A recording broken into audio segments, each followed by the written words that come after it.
The M42 Duster's relentless barrage packed a punch as devastating as the bone-chilling fear it sparked in the Viet Cong caught in the crosshairs of its dual 40mm Bofors cannons. It was a juggernaut the enemy just couldn't wrap their heads around. First Lieutenant Gene S. Lucas put it into words, quote, "The VC call them fire dragons because they don't know what to make of them. If the VC have ever come against one before, they'll usually stay away." This towering, nightmare-inducing tank was originally just a mobile anti-aircraft artillery piece, yet in the depths of Vietnam, it became a force of nature. In January 1968, the United States 26th Marine Regiment withstood the assault of 3 North Vietnamese Army divisions over a staggering 77 days. With 2 Dusters anchoring either end of the airstrip and a company of dug-in Marines sandwiched between, this setup became absolutely pivotal in the defense of the base. Their ceaseless volleys and tracer rounds, spitting in blistering barrages, blurred into a burst of flames and looked like a dragon unleashing hellfire at the waves of attackers.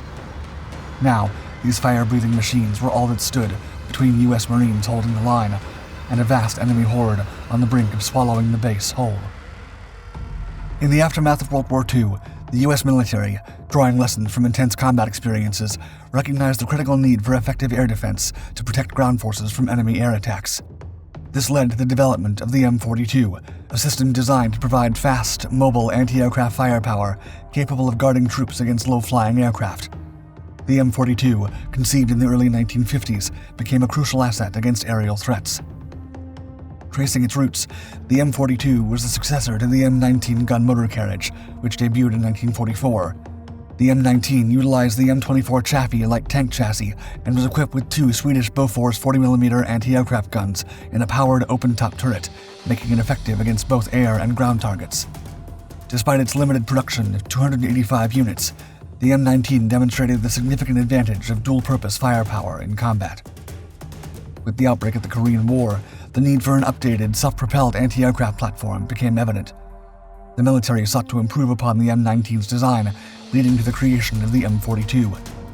Introduced in 1951, the M42 was part of the M41 tank family, embodying the same core principles of durability and adaptability.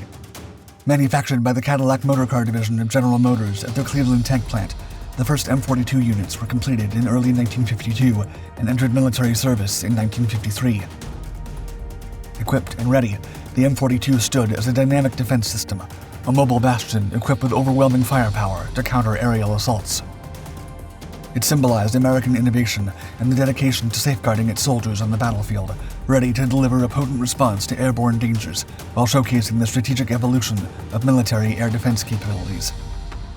Riding on the same rugged chassis as the M41 Walker Bulldog light tank, the M42's armored skin was a fortress of all-welded, rolled, and cast homogeneous steel. This vehicle was a compact shield on treads, with armor ranging from as thin as 0.3 inches to a robust 1.25 inches. It stretched 19 feet 1 inch in length and expanded to 20 feet 10 inches with its guns at the ready, presenting a large and imposing presence.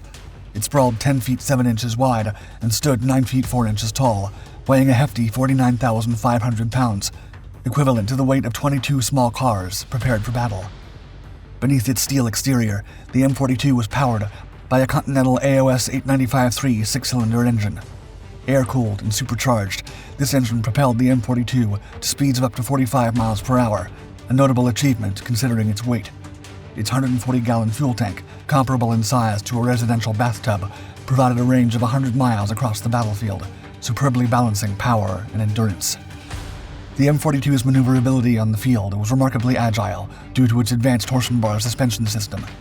This allowed it to cross trenches wider than a sedan, climb obstacles taller than the average man, and easily navigate steep slopes with agility. More than just mobility, this feature also offered protection against ground threats like landmines, ensuring the crew's safety with minimal risk. Inside, the M42 was efficiently organized.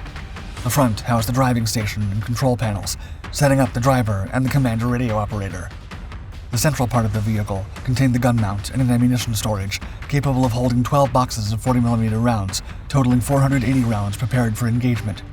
The rear was dedicated to the engine, transmission, auxiliary generator, and fuel tank, each an essential component in the M42's operation, showcasing its design focus on power, protection, and precision in battle. Manning the M42 required a closely coordinated crew of 6, although often only 4 were needed to operate it efficiently during combat. Roles ranged from the commander radio operator to the loaders who kept the cannons firing. The turret of the M42, a product of ingenuity, was perfectly integrated with the M41's hull. It continued the legacy of the M19 by equipping the reliable and effective 40mm Bofors guns. These guns, capable of a full 360-degree rotation, powered by hydraulics or manual effort, were prepared to fire in all directions. They could aim as high as an 85-degree angle or as low as -3 degrees, with manual adjustments extending these ranges. The Bofors guns, loaded with clips of 4 rounds, could fire at a rate of 120 rounds per minute per barrel. This rate of fire allowed for a combined output of 240 rounds per minute. These cannons were designed for precision, dominating air targets 5,000 meters away and ground targets 9,475 meters distant. Initially, the M42 featured conical flash suppressors, later replaced by a 3-pronged design, each iteration aiming to enhance efficiency and effectiveness. For close-range combat, the M42 was equipped with a Browning .30 caliber. The M1919A4 flexible machine gun could be mounted at the turret's front or rear, ensuring it could respond to any threat. This made the M42 not just a vehicle, but a comprehensive defense system capable of protecting the skies and threatening any adversaries on the ground. In the early stages of its development, the Army had ambitious plans to pair the M42 with a companion vehicle, a mobile radar fire control unit, to sharpen its predatory edge. However, the steep costs involved led to this strategy being shelved. Despite this setback, the M42's operational protocol remained a masterclass in precision and teamwork. The M42's battle dance kicked off with the vehicle commander spotting and tagging the enemy. He would make a quick call on the enemy's speed, flight path, and approach angle, plugging those numbers into the electronic sight. The driver then hit the gas on the power drive, swiveled the turret, and cranked the guns up or down until the enemy was in the crosshairs of the M24C reflex sight.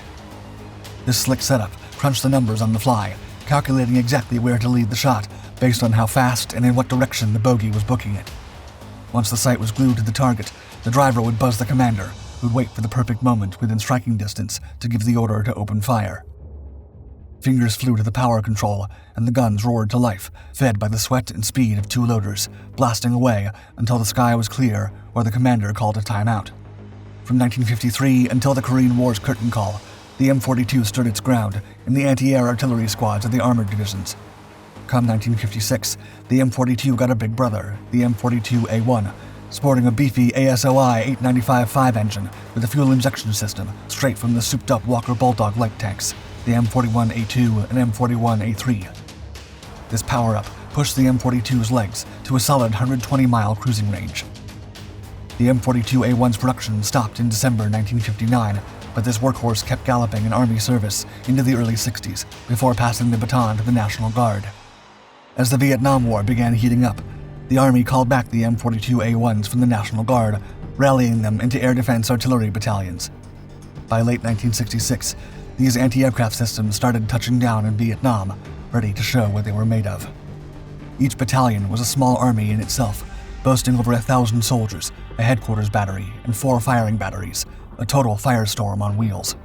Diving deeper, each battery was split into 2 platoons, each platoon packing 4 guns. By 1966, the M42, although a 14-year-old system with limited combat experience, found a new and vital role during the Vietnam War. The North Vietnamese Air Force, being relatively small and focusing on air-to-air combat within its own airspace, did not pose a significant threat to U.S. ground forces. This situation allowed the M42 Duster to be repurposed for ground support roles exclusively. Dusters often operated in pairs, bringing considerable firepower to bear against the Viet Cong, causing chaos and fear among their ranks. The Viet Cong reportedly referred to them as fire dragons due to their devastating impact and the unfamiliarity with such firepower. Surrender was not uncommon when faced with the Dusters, as noted by First Lieutenant Gene S. Lucas from the 5th Artillery. During the grueling siege of Khasan in January 1968, the United States 26th Marine Regiment dug in, squaring off against the ferocity of 3 North Vietnamese Army divisions for 77 relentless days. A dynamic duo of M42A1 Dusters, under the command of First Lieutenant Bruce Geiger, stood as the defenders of the combat base's airstrip. Anchored at each end of the runway, with a company of Marines entrenched between, these Dusters earned their stripes for the hefty punch packed by their twin-mounted 40mm Bofors guns. At the siege's onset, Geiger, brimming with confidence, assured Marine Corps Colonel David Lowndes that his Dusters and Quad 50s had the muscle to knock back a North Vietnamese surge on the northern flank, should they dare a human wave onslaught. With a blistering rate of fire of 240 rounds a minute, the M42A1s tore through the North Vietnamese infantry, repelling wave after wave of determined assaults. Their charges disintegrated under the devastating maw of the Dusters' fire breath. Before long, these two ironclad dragons weren't just holding the line, they were taking the fight to the enemy. Spying the distinctive pith helmets of North Vietnamese infantry near the base's edge, one Duster let loose over 100 rounds. That barrage obliterated everything within a 100-meter circle, snuffing out the engagement in under 60 seconds. The most numerous, organized, and synchronized Viet Cong charges crumbled before the Dusters' sheer firepower. It's no wonder smaller enemy contingents turned tail at the mere sight of a lone M42, recognizing the dragon's breath that awaited them. However, the dense jungle environment presented significant challenges for the Duster. Its gasoline engine was prone to overheating, sometimes even catching fire, and both the vehicle's transmission and suspension suffered from the harsh terrain, limiting its cross-country mobility. Additionally, the sensitivity of the 40mm point-detonating ammunition's fuse reduced its effectiveness in dense jungle foliage, leading to a more focused use of the Duster in specific roles. These roles included point security, convoy escort, perimeter defense, and supporting infantry with counter-mortar and counter-rocket fire. Furthermore, the M42 found a niche, operating from M8 landing crafts, supporting the 9th Infantry Division's mobile riverine force by providing fire support in the Mekong Delta. Having a Duster leading the way provided a substantial sense of security for ground troops, ensuring robust fire support in the event of an attack. In convoy escort missions, the combination of the Duster's speed, firepower, and armor protection made it an effective deterrent against enemy ambushes. However, it was in the role of perimeter security where the Dusters truly excelled. Their rapid fire rate and the extensive bursting radius of their high explosive rounds made them ideal for breaking enemy assaults and dispersing troop formations. Dusters were also adept at conducting indirect fire missions, utilizing target data from artillery fire direction centers. They could deliver fire more rapidly than traditional artillery units, with exceptional accuracy at short ranges. This capability allowed them to create a barrier of fire on automatic settings, or target specific threats with individual rounds, enhancing their flexibility in combat situations. Dusters worked in tandem with searchlights equipped with infrared mode for night operations, enabling them to scan areas covertly. Upon identifying a target, the searchlight would switch to visible light mode to illuminate and neutralize the target. By 1971, the U.S. Army began withdrawing its air defense artillery units from Vietnam, and by mid-1972, the Dusters, then 2 decades old, had been completely phased out. Throughout their 6-year deployment, the Dusters discharged over 4 million rounds in support of ground operations.